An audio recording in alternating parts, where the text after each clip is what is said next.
আমার বরের আশীর্বাদ পর্ব। এই দেখো একে একে সবাই তত্ত্ব নিয়ে আমাদের বাড়ি থেকে একে একে সবাই রাস্তার দিকে এগিয়ে যাচ্ছে। এখানে আমার মামা মাসি, জেঠু জেঠিমা, কাকু কাকি সবাই আছে।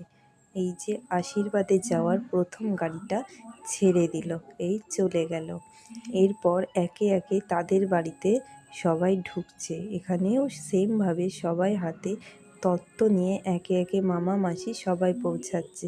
এই যে ডেকোরেশন সম্পূর্ণ কমপ্লিট। আমার বাবা প্রথমে আমার হবু বরকে আশীর্বাদ করে নিচ্ছে, এরপর একে একে বাদবাকি সবাই করবে। এখন আমার বড় জেঠু ওকে আশীর্বাদ করে ওকে দই মিষ্টি খাইয়ে দিল।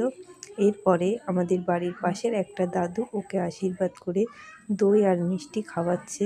ও দেখি আবার দাদু খাইয়ে দিল বলে ও আবার দাদুকে আরেকটা মিষ্টি খাইয়ে দিল। এইভাবে সবাই খুব মজা করলো।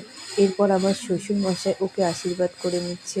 তারপর আমার ছোট মামা ওকে আশীর্বাদ করে নিল। ওই যে ওর পাশে ওটা আমার দাদার ছেলে বসে আছে, যে পিসু পিসু করে ওকে ডাকে। এরপর ওর সমস্ত জামাইবাবুরা একসাথে ওকে আশীর্বাদ করলো। তারপর এই যে একটা মেসো ওকে আশীর্বাদ করে নিচ্ছে।